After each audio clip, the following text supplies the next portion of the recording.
All right, so what does it mean whenever you hear the term 0 dB, negative 5 dB, negative 10 dB? Okay, here's the thing. Back in the, say up until like the 80s, most music was recorded at like negative 5 dB or so. And what that means is the 0 point is the middle ground, where you're not boosting decibels and you're not reducing them. It's like the flat line on an EQ, okay? Whenever your EQ is flat, you haven't done anything to it, that's 0 dB EQ. And most music was recorded at negative 5. So they would take that whole line and pull it down negative 5. And they would record the music at that rate. What that did was it allowed for dynamic bursts to occur.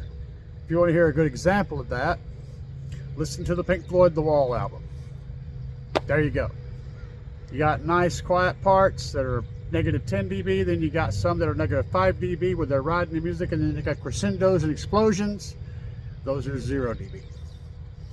Over time, the record industry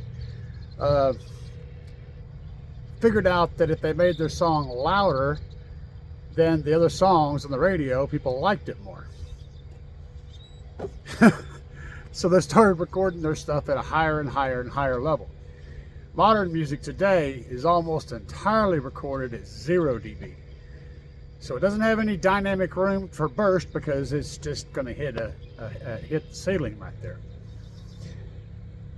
Now, having said all that, here's what you're looking for. You've heard someone talking about setting the gains to negative 5 dB, setting the subwoofer to say negative 10, setting the mids and highs to negative 5, whatever. What they're doing is they're taking a known value, which is 0 dB, and reducing it so that they're actually amplifying the sound. And if you go with a negative 5, that ends up making songs that were recorded in the 70s and the early 80s louder. But it also makes songs that are recorded today a plus above that middle line.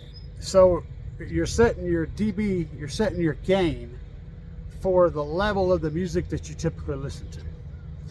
If you listen to music that was recorded back in the day, you're going to probably go with like a negative 5 or maybe even negative 10 dB to get it boosted up to where you're getting the maximum amount of power out of your amplifier.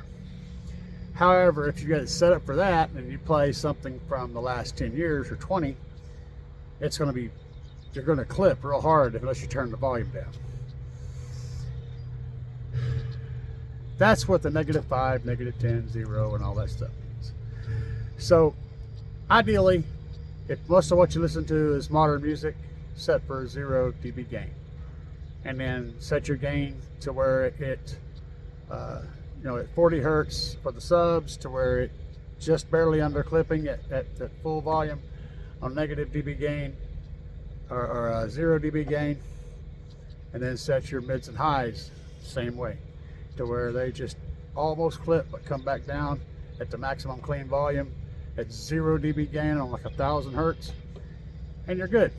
If you listen to the 70s and 80s and older music mostly, then you might want to go to a negative dB on your test track, on your tone track.